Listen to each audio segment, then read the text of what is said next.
Now back here in the studio, we have Dr. Jung-yeop from the Sejong Institute, a research fellow there, joining us in the studio on my right. Thank you so much for swooping in at the last minute, Doctor. Thanks for having me. And of course, on my left is Kim Min-ji, our political correspondent. And Min-ji, I believe we are waiting for some exciting footage to come in from North Korea. Could you give us a brief preview of what we can expect?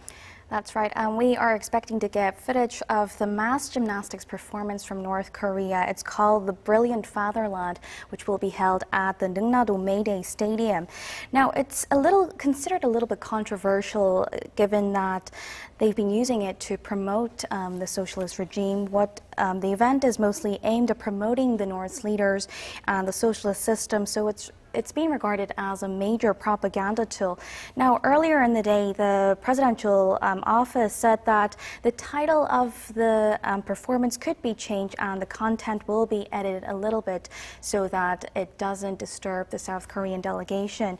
Now, here, South Korean President Moon Jae-in will deliver a speech to some 150,000 people that's expected to gather here, and where the performance will be staged.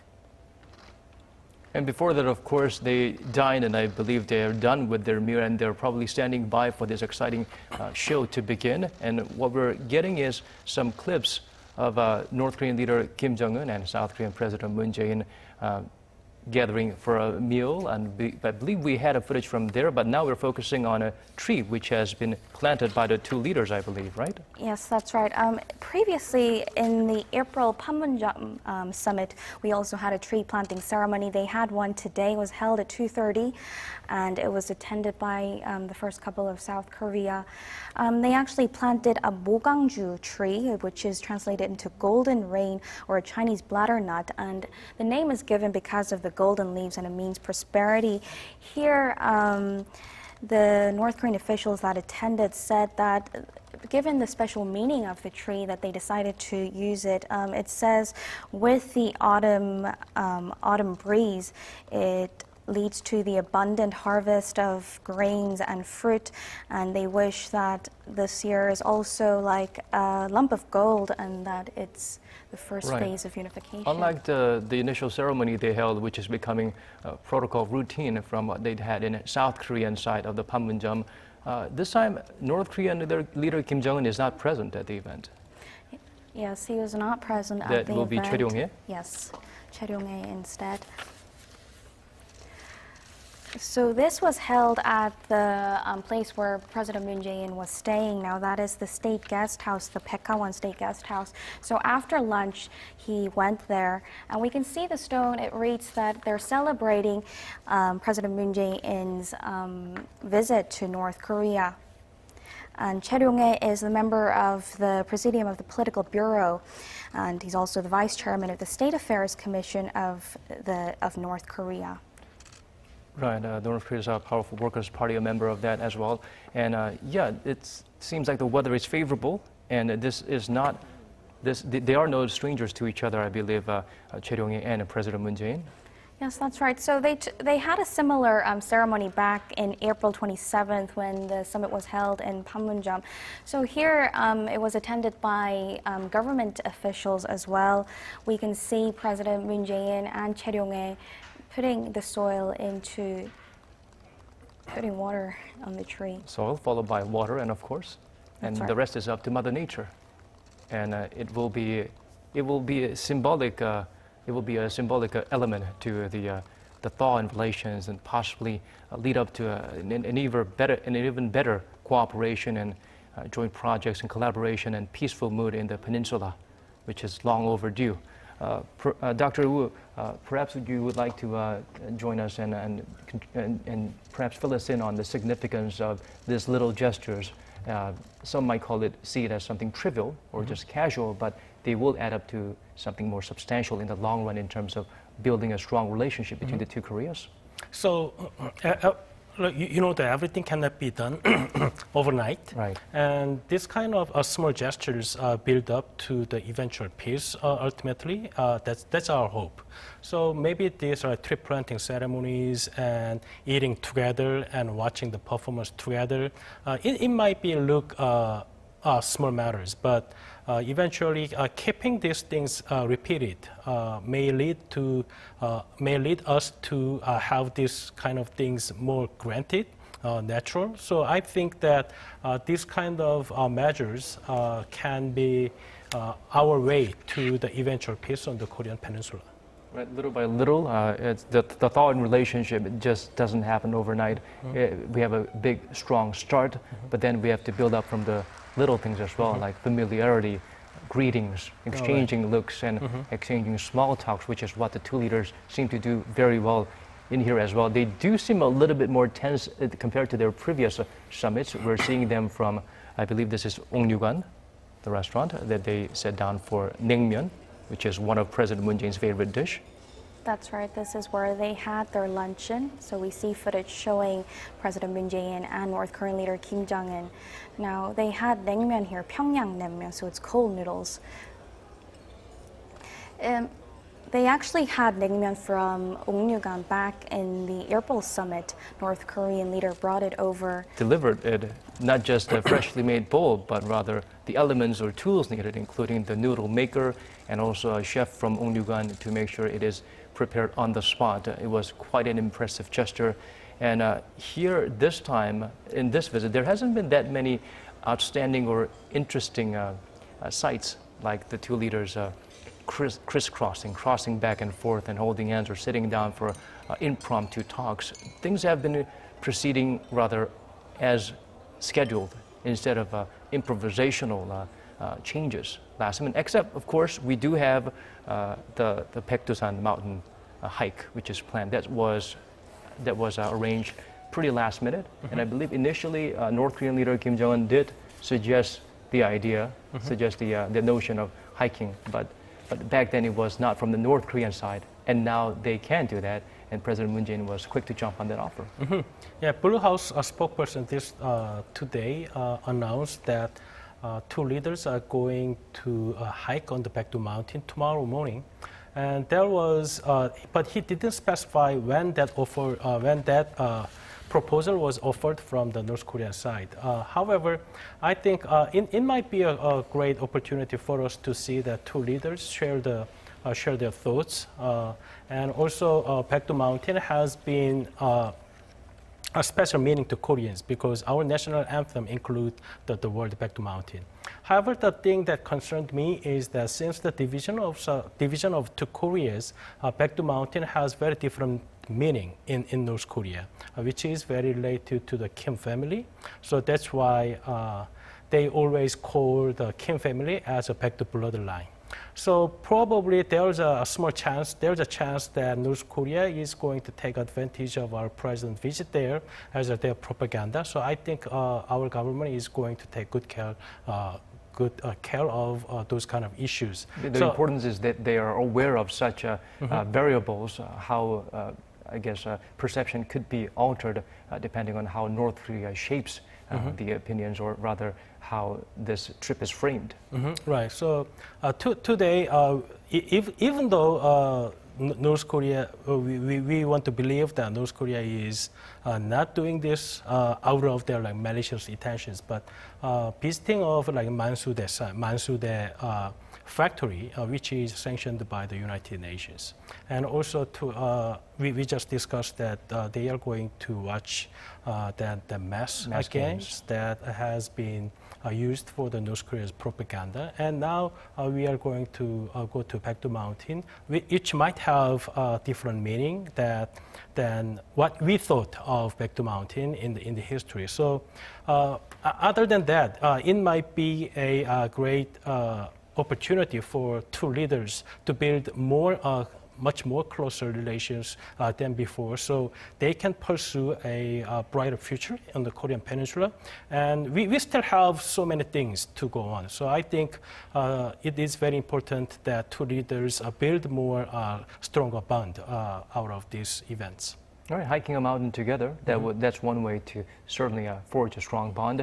And in terms of the Baekdu Mountain, I remember back in the days when I was still in school, there were videos of the footage from the mountain that was being sold everywhere. And every one of my parents' families, and including my parents, had that VHS tape, watching it over and over again, reminding us of the significance and the important symbol this mountain has for Korea, not just the two Koreas, but the Korean peninsula. Yeah, President Moon Jae-in is known to favor the hikings, and there's a lot of chances offered to him that he could go up to the Baekdu Mountain from the route from the China side. But I heard that he has refused to use the China side to go up to the Baekdu Mountain until he can go up to the mountain from the Korean peninsula. So I think North Korean leader Kim Jong-un knew that kind of stories, and that's why he offered this travel to the Baekdu Mountain tomorrow to our president. Right.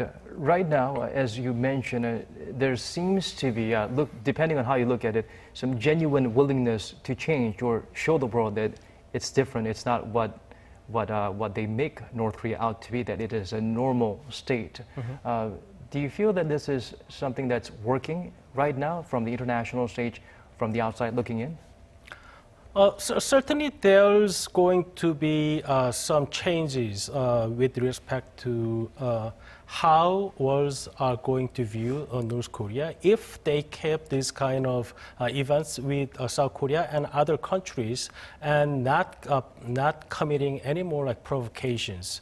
And so still it's not easy to call North Korea as a normal state because they have totally different political very system, unique system there, and yes. also they have worse record of like human rights. So until they resolve that kind of issues, it's going to be difficult for them to be recognized as normal state in the international arena.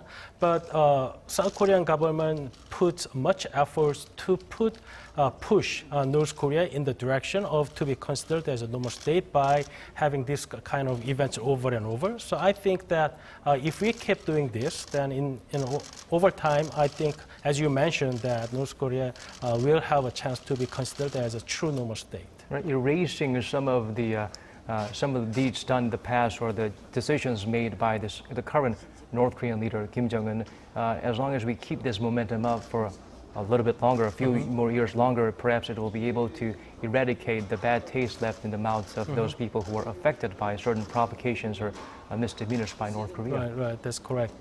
So that is why we have to see the summit today is not the final destination of the relations. This is only the part of the process. So even though there are some things that are fully satisfying our expectations before the summit, but we should follow up and we should continue on the efforts of doing this kind of events in the future. So, all in all, have we taken a solid step towards solidifying our position in the peace process in the peninsula with the latest talks so that they can see that we can work things out together?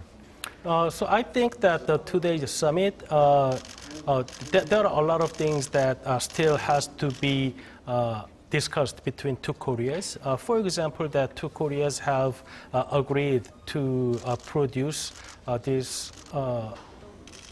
military agreement. But one of the important things to manage the military relations between the Koreas, they decide to establish a joint military committee. Actually, it was discussed in 1971, and they have designated exact date to have the joint military committee, but it was not successful. So that shows how difficult it is between two Koreas to resolve the issues around the military. So I guess that this is not the final product that we are going to see between two Koreas. So this is, I think, merely a first step for improving the military relations between two Koreas. And they are going to have a series of talks in the future to fill in the blanks in all those parts in the military agreement today. As for the lawmakers visiting the North with the president, other than the hiccup they had in terms of standing one of their North Korean counterparts up, how do you perceive something fruitful coming out from here on? Is it also just a first step towards the first button, you might add? So the National Assembly in North Korea has totally different meanings. So the representatives in our National Assembly is representing the people in their district, but North Korea's National Assembly has totally different meanings. So it's a two different system because North Korea is not a democratic system like we are. But even though we don't have like same meaning in the National Assembly in North Korea, but having this kind of relations in all aspects of society will eventually lead to the much better close relations between the Koreas. So I think that as you mentioned, that there's some problem yesterday about the meeting with our congressman and the North Korean officials. It's the first inter-Korean accident that has happened in a long while. Yeah, but I hope that they can overcome that kind of small matters, and I think they are probably going to have another meeting between national parliaments of North Korea and South Korea. Right.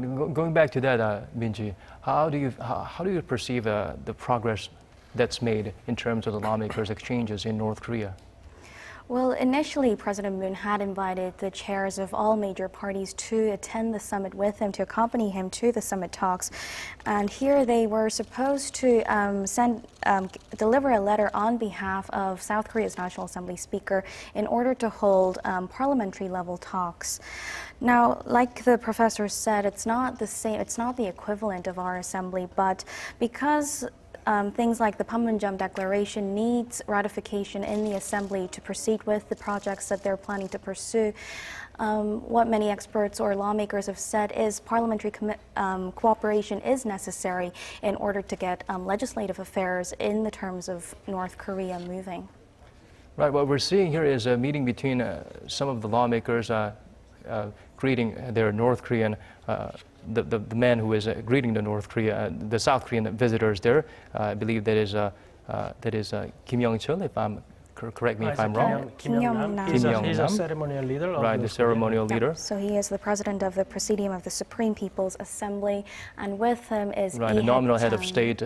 He has seen a lot of South Korean officials and delegates over the years, and certainly has a lot of wisdom to share in terms of his experience, having noticed the ups and downs in inter-Korean relations and talks.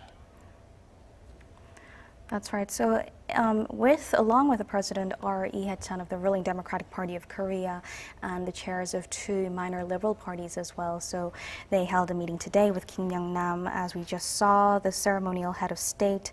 And here the ruling party chair expressed optimism about better inter-Korean ties that's taking place now, and that they're seeking more engagement with North Korea because we have the liberal government in place after 9 years of conservative rule. Right, a lot of photo ops and a lot of exchanges there, lots of smiles, and possibly the initial stage towards greater exchanges. In the past, we've had incidents between the two Koreas because of lack of communication. We've had a lot of ways and efforts on both sides to try and open up the communication channel, including the most recently setting up a joint liaison office. That's right. So today in the Pyongyang agreement, they also agreed to step up cooperation on this part as well. They're going to step up humanitarian cooperation to fundamentally resolve the issue of separated families as well by opening a reunion center for separated families in the Kumgang area and to restore the visiting facilities as well. And also what they agreed upon was further promoting cultural and artistic exchanges, and also they're going to make efforts to co-host the 2032 Summer Olympics. Right. Other than the cultural performances that the South Korean delegates will be watching, I believe the South Korean side also has something to offer to the North Korean counterparts or the people in North Korea. We did have a musical delegation, or rather celebrities or performers joining the president, and even a composer there. They've had some special program prepared for the North Korean citizens and the officials they were going to meet across the border. Yeah, so accompanying the president as well was cultural figures. We've seen multiple footage showing South Korean artists, which includes rapper Jiko and singer Ailey. So they were also in the north, and they attended itineraries that's related to music. And they were also at the musical performance that we saw in the footage yesterday. Right, dressed more, I guess, less casual than normal, and a little bit more calmed down in terms of their hairstyles and their outfits. They did not really stick out from the crowd there. Dr. Lee, in terms of cultural exchanges, how important is it, since it did help lay the foundation for the current state of inter-Korean ties, and we do have more cultural exchanges planned, another performance by North Korean artists in Seoul?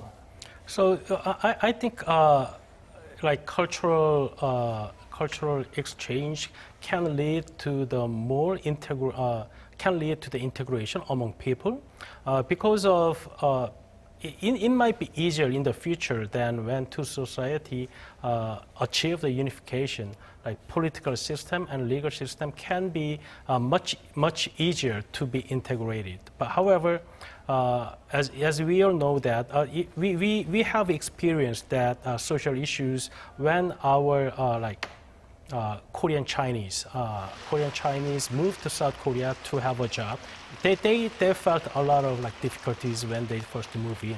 So I think the same thing can be applied to the North Korean people now in the northern territory of Korean Peninsula, because we have divided more than 60 years, and we barely have communications, and we barely have cultural exchanges, and even we sometimes we don't understand their languages even though they speak Korean. So I think that this kind of small steps in cultural exchanges will help in the future for the integration of the society between the Koreas.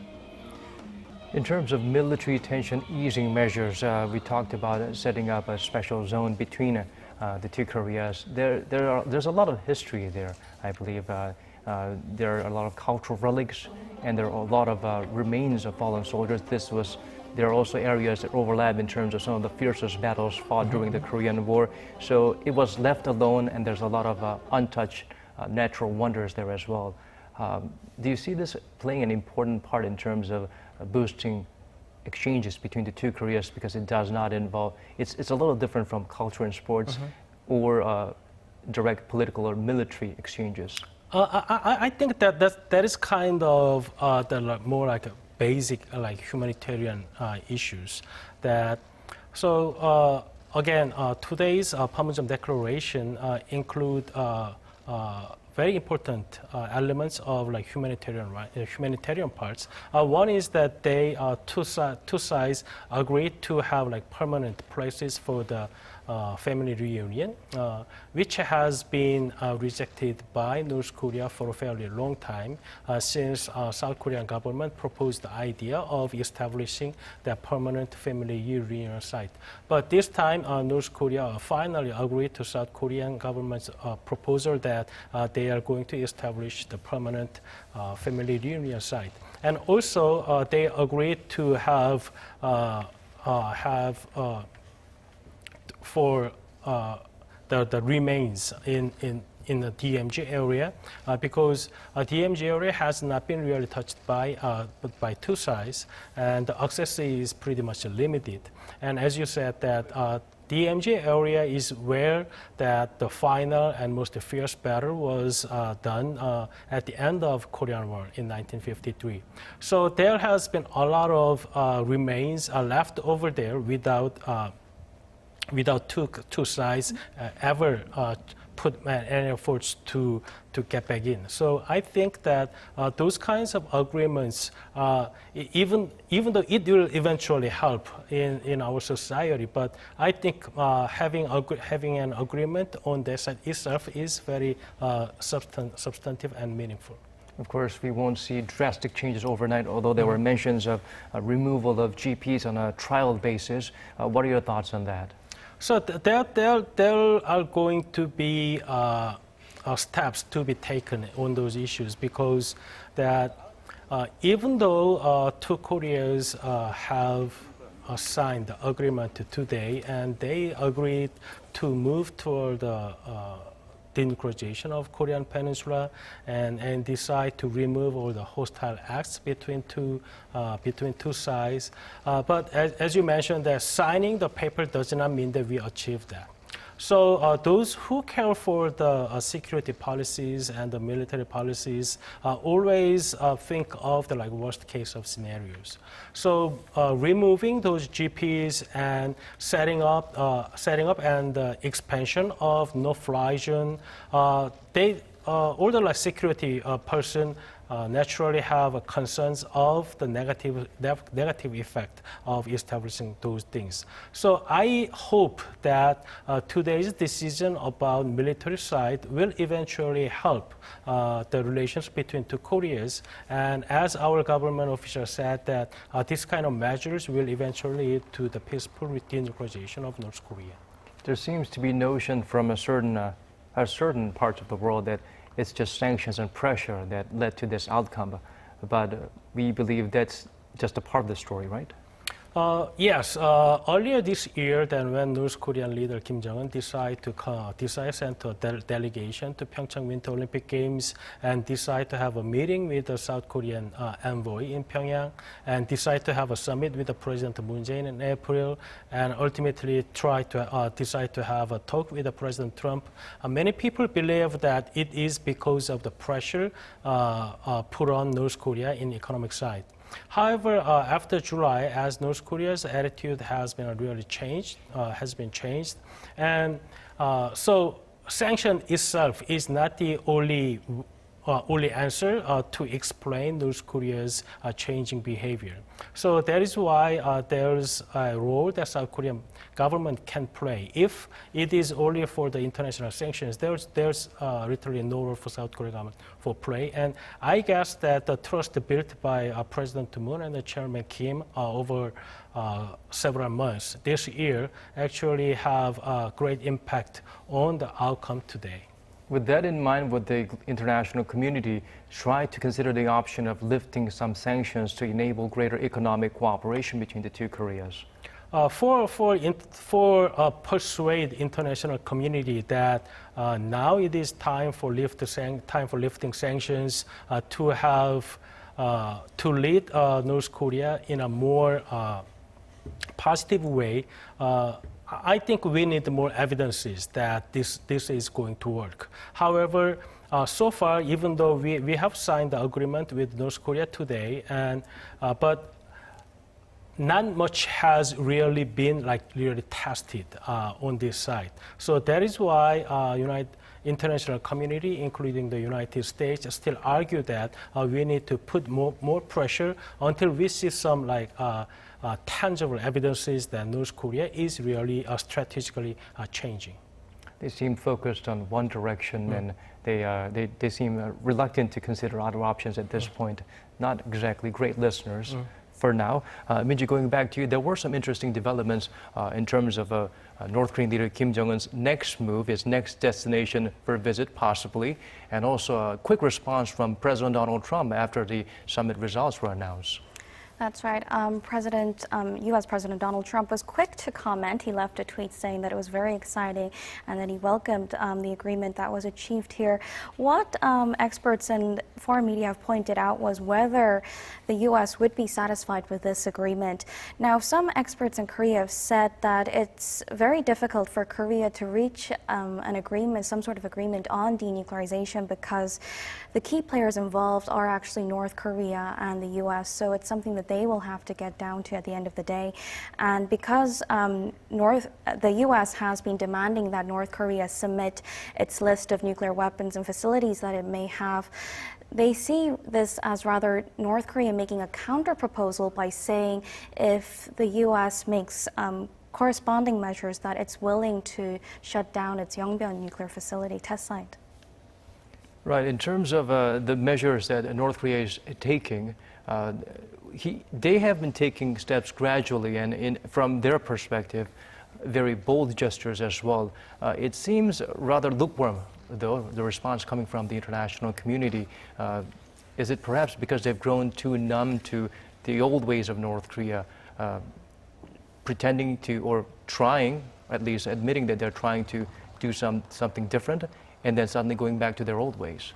Perhaps that could be so. Like the international media were raising their doubts whether North Korea was really committed to denuclearization, given that some reports showed that it's still working on its nuclear facilities, and there's still movements going on regards nuclear development.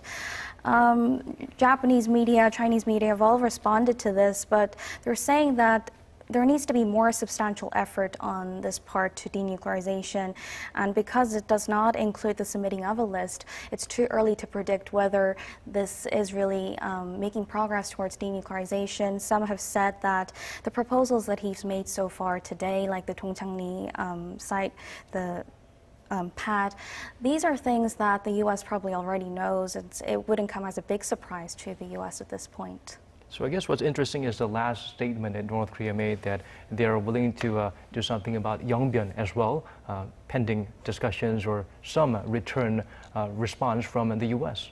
So we have to look the sentence very carefully, that North Korea did not agree to remove Yongbyon facility if the United States is giving something toward to North Korea. So North Korea has been arguing that North Korea already took measures, initial measures, to show that they are sincere in denuclearization. So what they have said is that they already got rid of Punggye nuclear test site, and they also mentioned that they already shut down that Dongchangni missile engine test site. And when our special envoy visited Pyongyang again in September 5th, that our National Security Council advisor briefed to the Korean public that Kim Jong-un, Chairman Kim, said his frustration that after he took all those initial measures, closing the Punggye and shutting down the Dongchangni, international community is not really acknowledging it. So now the question is that whether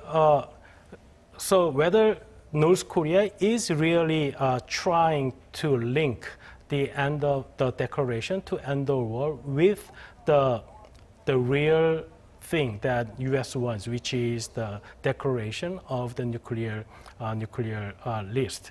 That means that I believe that so far North Korea has never really said that what they want, what they are going to do in return for the declaration to end the war, because North Korea has been insisting that declaration to end the war should be offered because they already took those measures, and that's what President Trump promised during the Singapore summit. So if U.S. is agreeing to offer a declaration to end the war first, then probably they would consider taking measure of removing the Yongbyon facility and others. So I think that it's a little bit different from what South Korean government proposed, because South Korean government so far proposed that we can exchange declaration to end the war with the submitting of the declaration of the nuclear list, but apparently North Korea is not exchanging those two things. So North Korea is now showing their preference that they are willing to exchange the declaration to end the war with the Yongbyon facility. That is why the U.S. media and other people saying that it's less satisfactory to the United States. Right, there seemed to have quite a distance between them. U.S. saying no report until everything is complete, and North Korea saying show us something that we can find some encouragement to continue to go on this path. Now, Miji, I believe we're going to play some footage that we've had from earlier today, right now. That's right. I think we're going to hear the remarks that President Moon made earlier in the day before the summit, perhaps. 판문점에서 탄생한 4.27 선언에 받들려 북남 관계가 역사적 전환의 첫 자국을 띄웠다면 9월 평양 공동선언은 관계 개선에 더 높은 단계를 열어놓고 조선 반도를 공고한 평화 안전지대로 만들며 평화 번영의 시대를 보다 앞당겨 오게 될 것입니다. 수십 년 세월 지속되어 온 처절하고 비극적인 대결과 적대의 역사를 끝장내기 위한 군사 분야 합의서를 채택하였으며 조선 반도를 핵무기도 핵 위협도 없는 평화의 땅으로 만들기 위해 적극 노력해 나가기로 확약하였습니다. 나는 문재인 대통령에게 가까운 시일 안에 서울을 방문할 것을 약속했습니다. 우리는 분단의 비극을 한시라도 빨리 끝장내고 결의의 가슴속에 쌓인 분열의 한과 상처를 조금이나마 가실 수 있게 하기 위하여 평화와 번영으로 나가는 성스러운 여정에 언제나 지금처럼 두 손을 굳게 잡고 앞장에 서서 함께해 나갈 것입니다. 북녘 동포 여러분, 남녘의 국민 여러분, 해외 동포 여러분, 전쟁 없는 한반도가 시작되었습니다. 남과 북은 오늘 한반도 전 지역에서 전쟁을 일으킬 수 있는 모든 위험을 없애기로 합의했습니다. 북측은 동창리 엔진 시험장과 미사일 발사대를 유관국의 전문가들의 참여하에 영구적으로 폐쇄하기로 했습니다. 또한 미국의 상응 조치에 따라 영변 핵시설의 영구 폐기와 같은 추가적 조치도 취해 나가기로 했습니다. 한반도 환경협력과 전염성 질병의 유입과 확산을 막기 위한 보건의료 분야의 협력은 즉시 추진될 수 있을 것입니다. 금강산 이산가족 상설면회소 복구와 서신왕래 화산상봉은 우선적으로 실현해 나갈 것입니다. 2032년 하계올림픽의 Well, a lot of details there, including not just a reunion of separated families, but the ways to keep it going to provide a lot more hope and opportunities for the war-torn family members, that they could exchange letters or exchange video letters or perhaps even Skype with each other and hold more meetings, and even a special committee dedicated to ensuring that communication towards making sure such interactions continue. That's very important. And medical exchanges, that's also something that wasn't really covered in the past. That's right. So they have many new agreements. They have said that they are going to actively promote exchanges and cooperation in various fields so that it enhances the atmosphere of reconciliation and unity, and that it demonstrates the spirit of the Korean nation both internally and externally. Right, perhaps the forestation efforts in North Korea could help with the fine dust issues that we are experienced with every now and then here in the South. What was most interesting, I think, to many people who are listening, whether they are familiar with the situation in inter-Korean relations or not, is the fact that the leader of the reclusive state mentioned that he might visit Seoul. What's your take on that, Dr. Woo? So in the past, the Kim Jong-un's father, like Kim Jong-il, already mentioned that he also would like to visit Seoul in return for our present visit to Pyongyang. But it really didn't happen at the time because of a lot of issues involved, like escorting him, and there are a lot of antipathies in South Korea still against him. But probably they believe that now is a time for him to come to Seoul without concerning any other issues. So I think that though President Moon already offered an invitation to Chairman Kim to Seoul earlier this year, however, I think that today's agreement made them to believe that there's going to be a progress in the denuclearization front with the United States. So with the possible positive outcome from the second talks between President Trump and Chairman Kim, I think they are going to make much more amiable environment for him to come to Seoul. That is why they include the sentence that Chairman Kim is going to visit Seoul. Right, it's perhaps a show of confidence of the talks to come and the developments to come between the two Koreas on the part of Kim Jong-un, he does seem to enjoy making bold gestures, what we've seen in the past, and he seems to continue doing that still.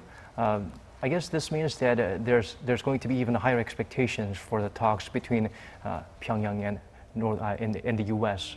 So there was a concern when Secretary Pompeo canceled his most recent visit, and President Trump also mentioned that if there was no hope for the progress, Secretary Pompeo didn't have to go. But even in those cases, President Trump did not really criticize North Korean leader because he still opened the door for the talks with Chairman Kim. And Chairman Kim and North Korea a couple times criticized the U.S. government, but they really didn't criticize President Trump. I think both sides acknowledged that criticizing a leader would shut the door to each other, so that is why they opened the door. So I guess that today there was expectations that there would be some sentences in the agreement that will facilitate the talks between the United States and North Korea. So that sentence should be related to the denuclearization issues of North Korea. So there was an expectation that North Korean leader might offer something in return for declaration to end the war. And now we know that North Korean leader agreed to South Korean president that he's willing to exchange removal of Yongbyon with a declaration to end the war. And maybe the people like security experts and the government people in Washington might not have really positive response to this proposal, but I believe that President Trump, this is like enough proposal to him to accept the second summit between him and Chairman Kim. So I think that the prospect for the second meeting between Trump and Kim is much higher than before now with the agreement made today with regard to the denuclearization. Right, turning back to you, Min-jae, some of the projects that we are very focused on and very excited about are the connection and the renewal or construction of new roads or railways. Other than the symbolic meaning of such steps forward, what can you tell us about these collaborative projects? Yes, so ever since the April Panmunjom agreement, they have been stepping up talks between the two sides in various aspects, which include forestry, railroad connections, and things like this. But because of the UN sanctions, we haven't been able to make much progress on these areas. But today, they agreed that they will make some progress again. They will restart progress, and some of them include a groundbreaking ceremony within this year for the East Coast on the West Coast rail and road connections between the two sides. And they also agreed, if conditions ripe, they will also normalize the Kaesong Industrial Complex and the Mount Kumgang Tourism Project as well. And they will also discuss the issue of forming a West Coast Joint Special Economic Zone and an East Coast Joint Special Tourism Zone as well. And this also includes South and North environment cooperation so as to protect and restore the natural ecology. And this is a step to endeavor and achieve substantial results in the current ongoing forestry cooperation. Right, Min-jae, let's stay with that topic for a while. There, a key agreement outlined in the joint declaration is economic cooperation. Of course, they will first need relief from sanctions. Our Kim Hye-sung explains further what the two sides plan to prepare until that time comes. The two Koreas have agreed to boost economic exchanges on the basis of co-prosperity and take substantive measures to develop the economy. First, the two leaders agreed to hold a groundbreaking ceremony linking rail and roads along the east and west coasts within this year and discuss the possibility of creating special economic and tourism zones along the coasts.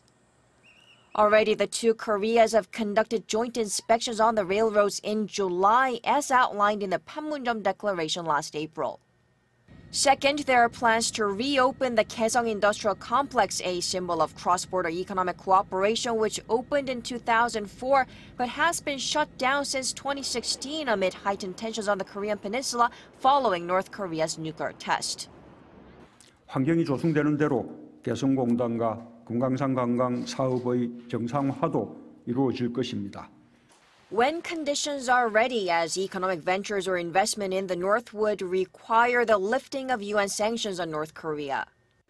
In addition, the two Koreas have agreed to push for cooperation in environmental protection like forestry restoration and healthcare and medical services. Kim Hae-sung, Arirang News.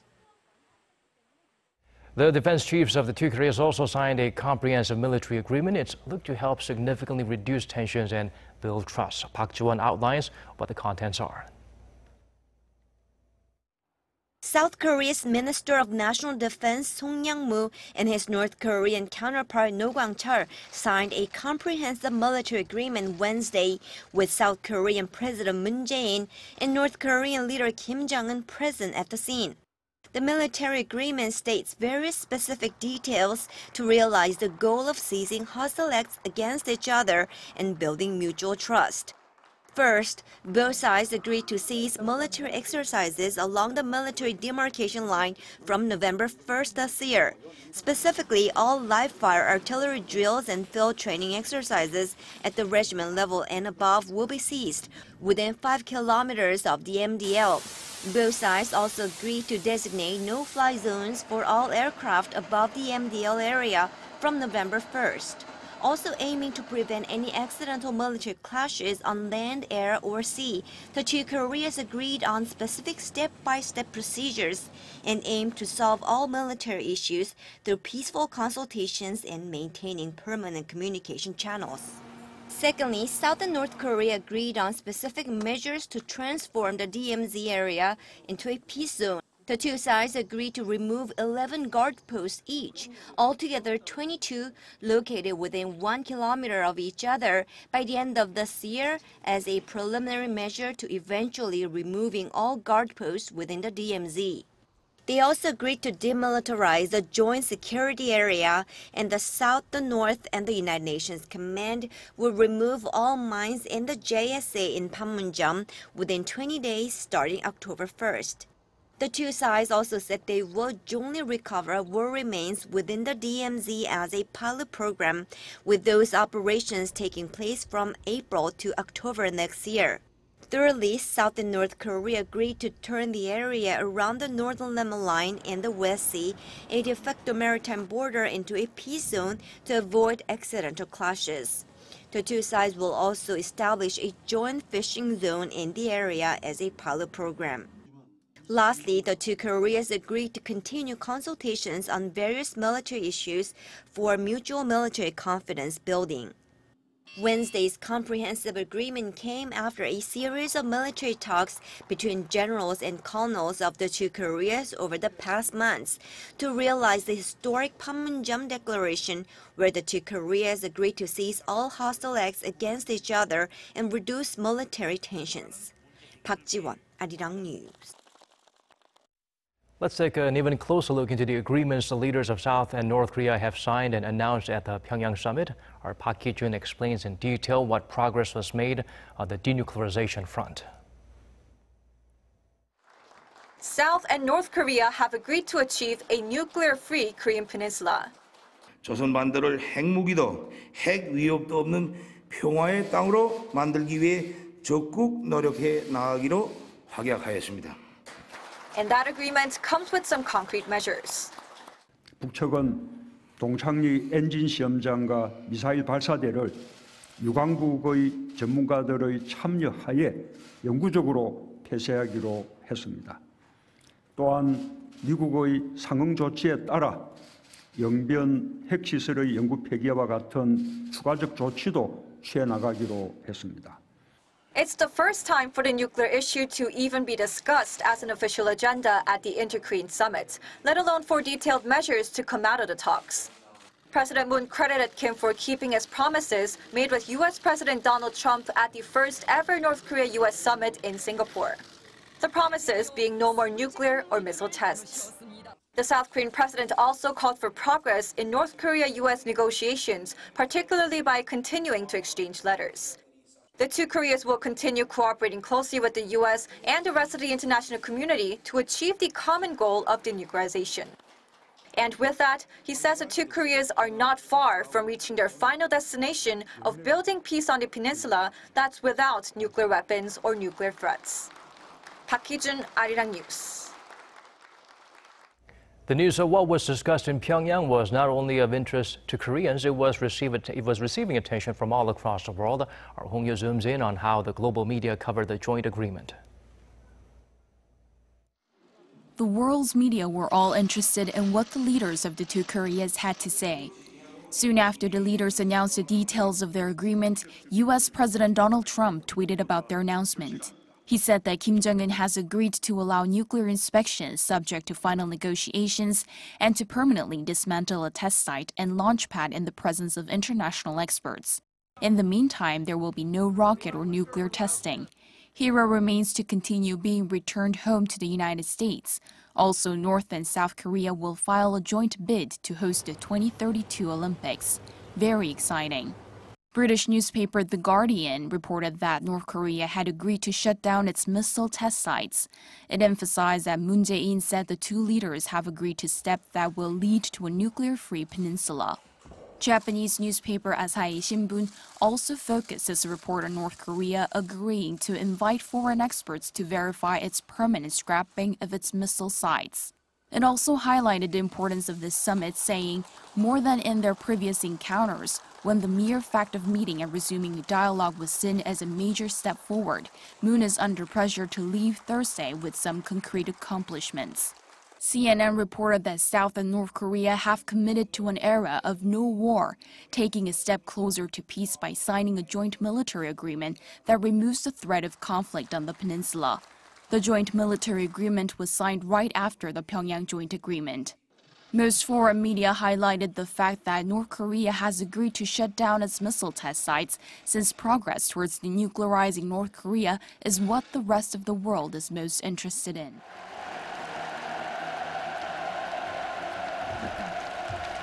I believe this is the Ningna May Day Stadium, with the two leaders stepping in with children dressed in a hanbok. That's right. This is where they will be watching the Brilliant Fatherland, which is a controversial mass gymnastics performance.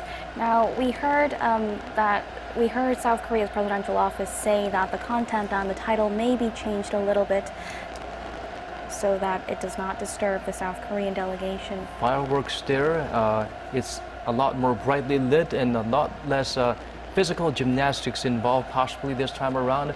We did see a lot more tech-savvy programs displayed when this program was initially unveiled for the first time after being selected as a new program to replace the previous version, which is titled Arirang. Yes, it was titled Arirang. This one, it was made to celebrate the 70th anniversary of the North's founding, which was the 9th of September. So just about 10 days ago. So here, the live footage that we'll be getting won't be of the actual performance, but here President Moon Jae-in will be making a short speech. He will be delivering a speech to some 150,000 people present here. We're not sure if it's going to take place before the performance or after the performance, but considering that the footage, we're getting the footage right now, it seems that he may make a speech before it. Now, back in 2007, then President Roh Moo-hyun watched the Arirang mass gymnastics, which you said earlier, but this kind of drew domestic criticism because of the propaganda measures. So the presidential office said the contents could be edited, so because we've seen this in the past. Right, but we've already seen a heavily edited version, which is the new program. It seemed to have a lot less, if not zero, negative messages to the outside world, namely to the United States or to South Korea, and it even featured President Moon Jae-in as one of the backdrops. Right, we are hoping to see more exciting detailed footage from North Korea, but unfortunately, that's all we have at this point. It's very enticing, and we do look forward to finding out more about what exciting programs they have and what kind of speech President Moon Jae-in has prepared. How do you anticipate President Moon Jae-in will address the audience there this time, judging by the fact that, as Minji mentioned, this could be perceived as a controversial stage? So actually, there are so many first things that President Moon has done in this his visit to Pyongyang, and this might be the first time in the history that Korean president addressed North Korean citizen.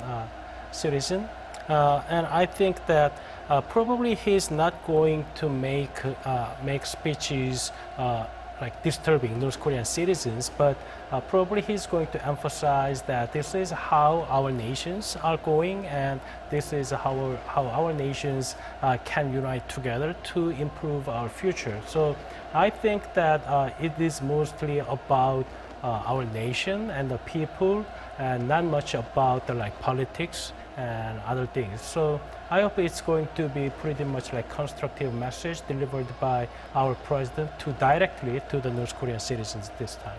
Right. What are some of the possible factors that may have caused this delay, Minji? Well, previously, before this, we believe that he was dining at the Pyongyang Taedonggang seafood restaurant. President Moon had made a request that he wanted to have his banquet at a place where it's visited by the average North Korean citizens. So this place was selected, the Taedonggang seafood restaurant. It finished construction this July, so it's relatively new, and it's actually a ship-shaped building that along the Taedonggang. And here they said you can also get a view of the Taedonggang River and also the May Day Stadium where this mass performance is taking place. So North Korea has actually been very proud of the seafood restaurant. We've heard that Kim Jong-un made the name himself, he's made inspections, and they said they wanted to, ahead of the opening, Kim Jong-un visited himself with his wife, Lee Seol-ju, and they said they want to make another landmark restaurant that represents Pyongyang, like the Ongryugon, which serves naengmyeon. Right, a lot of emphasis on economic progress, whether it's a brand new seafood restaurant or high-rise buildings, 70-story buildings included, and of course a more tech-heavy performance for the traditional mass games. All right, Minji, thank you so much for being here with us through the day, and of course, Dr. Jung-yeop, thank you again for providing us with valuable insights at this hour. It was my pleasure.